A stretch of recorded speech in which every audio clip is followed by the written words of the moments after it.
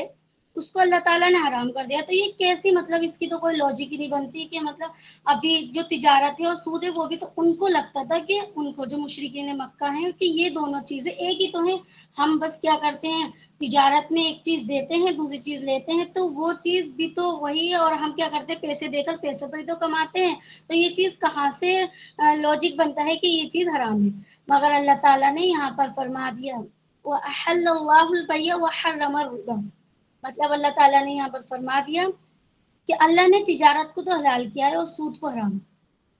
اللہ چاہتا تو انہیں بتا دیتا فرق کہ یہ چیز ایسے اور یہ چیز ایسے ہے، کہ تجارت میں یہ نفع ہو تجارت میں یہ فرق اور سود میں یہ فرق ہے، مگر اللہ تعالیٰ نے یہاں پر ان کا لاجک لگا کر کوئی بھی آنسر نہیں دیا، اللہ تعالیٰ نے بس اپنا حاکمانہ جو حکام ہے اپنا حاکمانہ جو آنسر ہے وہ دے دیا، وَأَحَلَّ اللَّهُ الْبَيْعَ وَحَرَّمَ الرِّبَا، مطلب ہم نے جو ہے تجارت کو تو حلال کیا ہے اور سود کو حرام۔ اب یہ تمہارا فیصلہ ہے کہ کون اللہ پر یقین لاتا ہے، کون اس کے رسول پر ایمان لاتا ہے اور اللہ پر ایمان لاتا ہے، کون ہے وہ شخص جو ہم نے کہہ دیا جو ہمارا حکم تھا وہ مانے، مطلب ہم نے تو کہہ دیا کہ تجارت حلال ہے تو حلال ہے، اب تم اسے کرنا چاہو تو کرو نہ کرنا چاہو تو نہ کرو، حلال مانو مانو نہ مانو تو مت مانو، یہ ہمارا فیصلہ نہیں ہے۔ اور سود کو ہم نے حرام کر دیا، مطلب حلال ہے تجارت تو یہ تو ہمارا فیصلہ ہے، اور سود کو ہم نے حلال کر دیا سود کو ہم نے حرام کر دیا تو یہ بھی ہمارا فیصلہ ہے، ہم چاہیں تو کچھ بھی کریں، اللہ تعالیٰ نے یہاں پر ان کا لاجک والا مطلب سینس نہیں بنایا کہ مطلب ہم یہ کر دیتے اور تجارت ایسے اور تجارت ویسے، تجارت میں یہ فائدہ ہوتا ہے تجارت میں لوگ جڑتے ہیں، ایسا نہیں، اللہ تعالیٰ نے بس اپنا حکم بتا دیا۔ اب اطیعوا اللہ و اطیعوا الرسول، کون ہے جو اللہ اور اس کے رسول کی اطاعت کرے، کون ہے جو اللہ کو مانے، کون ہے جو اللہ پر ایمان لائے، اور جو اللہ پر ایمان نہیں لائے گا جو اللہ کو نہیں مانے گا وہ تجارت کو بھی حرام کر دے گا اور حلال کر سکتا ہے۔ اور سود کو بھی حلال کر سکتا ہے اور اس سے بچ بھی سکتا ہے. تو بس اللہ کا حکم یہاں پر اللہ تعالیٰ نے اپنا حاکمانہ جو انداز تھا وہ بیان کر کر اس کا آنسر دے دیا کہ بس ہم نے تو کہہ دیا تجارت حلال ہے تو حلال ہے اور سود حرام ہے تو حرام ہے. اب جو چاہے اللہ کا بندہ بن جائے، جو چاہے اللہ کی خوشنودی کے لیے اسے چھوڑ دے اور اپنی راہ راست پر آ جائے، اور جو چاہے اس کا یوز کرتا رہے اور اللہ سے دور ہوتا رہے. اور اللہ تعالیٰ نے آگے یہاں پر فرما دیا جو شخص اپنے پاس آئی ہوئی اللہ کی نصیحت سن کر رک گیا اس کے لیے وہ ہے جو گزرا. مطلب ایسا ہے کہ جس شخص نے، کیونکہ اس زمانے میں جو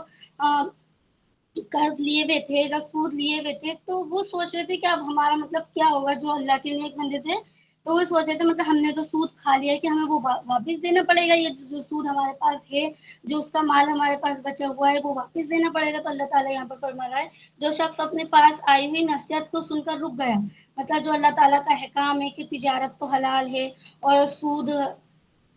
حرام ہے، تو جو نصیحت یہ سن کر جو میرا احکام سن کر رک گیا تو اس کے لیے سن کر رک گیا اس کے لیے وہ ہے جو گزرا. مطلب اللہ تعالیٰ اسے معاف کرنے والا ہے، اللہ تعالیٰ اس کو بخشنے بھی والا ہے. اللہ تعالیٰ سے کوئی توبہ کرے، کیونکہ جو نادانی میں اور جو یہ تو ابھی حکم ابھی آیا نا، کیونکہ یہ جو اللہ کے رسول صلی اللہ علیہ وسلم کے جو بالکل لاسٹ اسٹیج نا، مطلب جو اللہ کے یہ سب سے آخری آیت ہے. بتاتے ہیں کہ مطلب یہ سورہ بقرہ میں جو آیت آئی ہے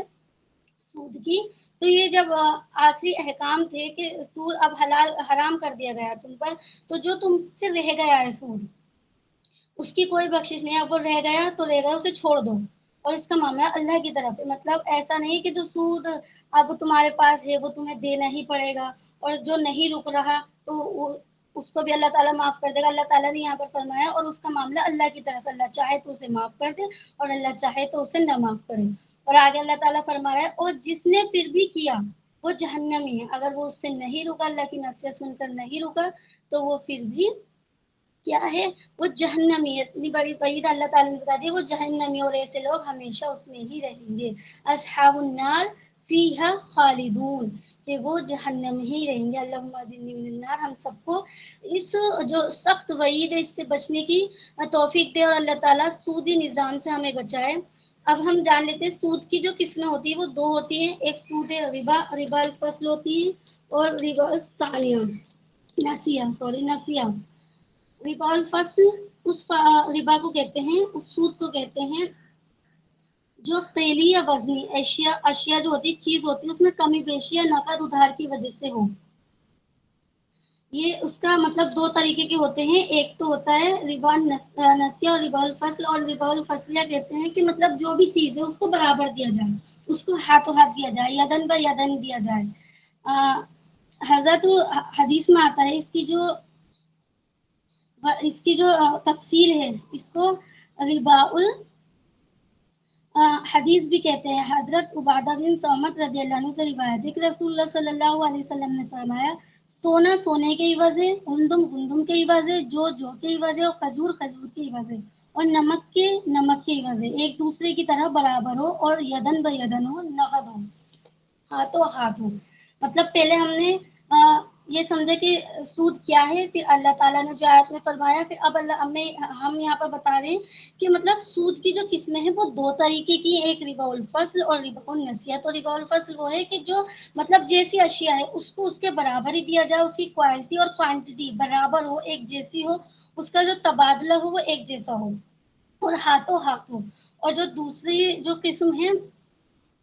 وہ ہے ربا النسیہ. مطلب اس کا جو معنی ہے وہ یہ، اس طریقے سے کوئی بھی شخص، جو قرآن میں بھی بتایا ہے کہ کوئی بھی شخص کوئی بھی انسان کسی کو پیسے دے ادھار کے طور پر، وہ دے اسے 100 روپے اور وہ کہے کہ ایک مدت کے لیے 6 مہینے یا 5 مہینے میں مجھے تم یہ 125 کر کے دینا. یہ کسی نے 50,000 دی، زیادہ رقم دی، اور وہ کہے کہ تم مجھے اب اس کا 50 کا سے زیادہ دینا، 1 لاکھ دینا، تو اس کو ہی کہتے ہیں ربا النسیہ، سود. مطلب یہ نسیہ جو ہے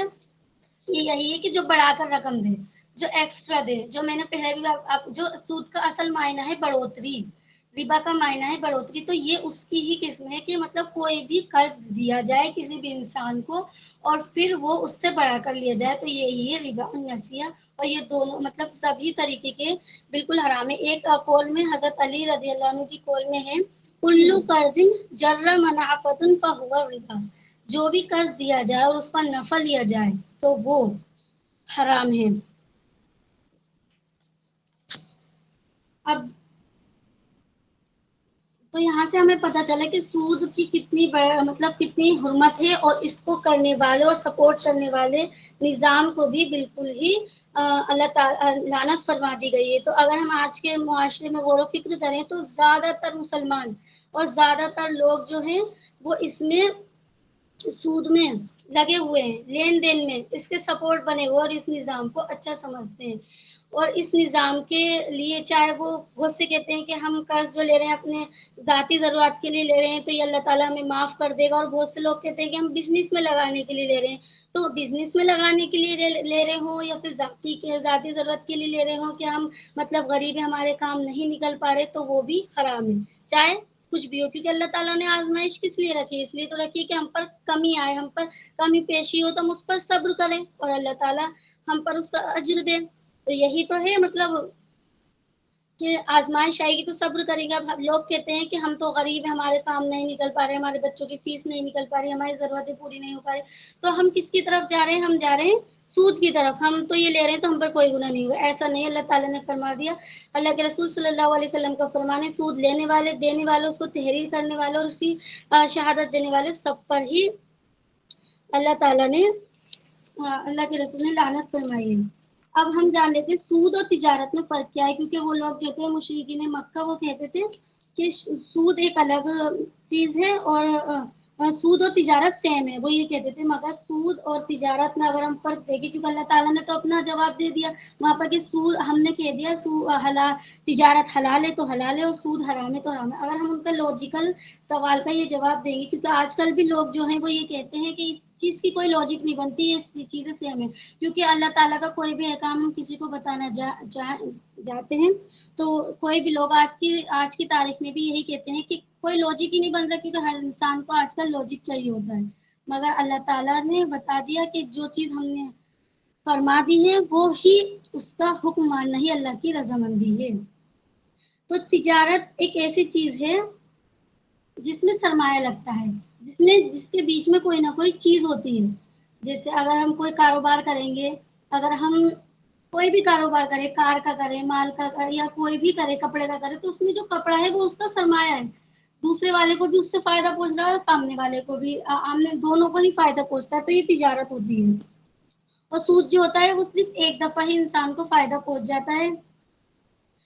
فائدہ کیا مطلب ایک انسان کو اس میں نقصان ہوتا ہی ہوتا ہے، چاہے وہ کسی بھی طریقے سے ہو، کیونکہ سامنے والا جو ہے وہ صرف پیسہ دے دیتا ہے اور اس کی جو اماؤنٹ جو ایکسس ہوتی ہے، جو زیادہ ہوتی ہے وہ آتی رہتی ہے، ایکسٹرا منی جو آتی رہتی ہے، تو اس میں ایک انسان غریب ہوتا ہی رہتا ہے اور ایک انسان جو ہے وہ امیر ہی ہوتا رہتا ہے۔ تو جو سود ہے اس میں جو ہے نفع ہی نفع ہوتا ہے، اس میں کہیں پر بھی نقصان ہوتا ہے وہ کہیں پر بھی نہیں ہو سکتا، تو یہی تجارت جو ہوتا ہے وہ ایک نقصان بھی دیتا ہے اور نفع بھی دیتا ہے، تو یہ ہماری تقدیر کے اوپر ہوتا ہے کہ وہ نقصان دے تو بھی ہماری تقدیر میں ہے اور نفع دے تو بھی ہماری تقدیر میں، اور جو سود ہے تو وہ اس کے برخلاف ہے، وہ ایک انسان کو غریب کر رہی ہوتی ہے اور ایک انسان کو امیر کر رہی ہوتی ہے۔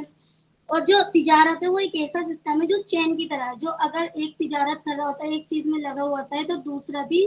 اس میں ہی مطلب اس چین میں آ کر اس سے فائدہ اٹھا رہا ہوتا ہے۔ اگر ہم دیکھیں کہ ہم کار کا کام کرتے ہیں یا پھر کوئی کپڑے کا کام کرتے ہیں، تو اس سے کتنے جنوں کے روزگار کھلتے ہیں، تو کتنے لوگوں کے اس سے فائدہ ہوتا ہے، تو یہ تجارت کا معاشی جو اکنامک سسٹم ہوتا ہے وہ بہت ہی اسٹرانگ کرتا ہے، اور سود جو ہوتا ہے وہ انسان کو نقصان ہی نقصان دیتا ہے۔ تجارت میں خوف ہوتا ہے کہ مطلب اس میں انسان بڑھوتری بھی کر سکتا ہے اور گھاٹا بھی ہو سکتا ہے، اور جو سود ہے وہ انسان کو، جو سامنے والا انسان ہے جس نے پیسے دیے ہوتے ہیں، وہ اس کو نفع ہی نفع دیتا ہے اور سامنے والے انسان کو گھاٹا دیتا ہے۔ تو یہ چھوٹا مختصر سا سود اور تجارت میں فرق تھا۔ تو اب آگے کی آیت میں، اگلی آیت میں اللہ تعالیٰ فرما رہا ہے، اللہ تعالیٰ سود کو مٹاتا ہے اور صدقے کو، اللہ تعالیٰ سود کو مٹاتا ہے اور صدقے کو بڑھاتا ہے۔ تو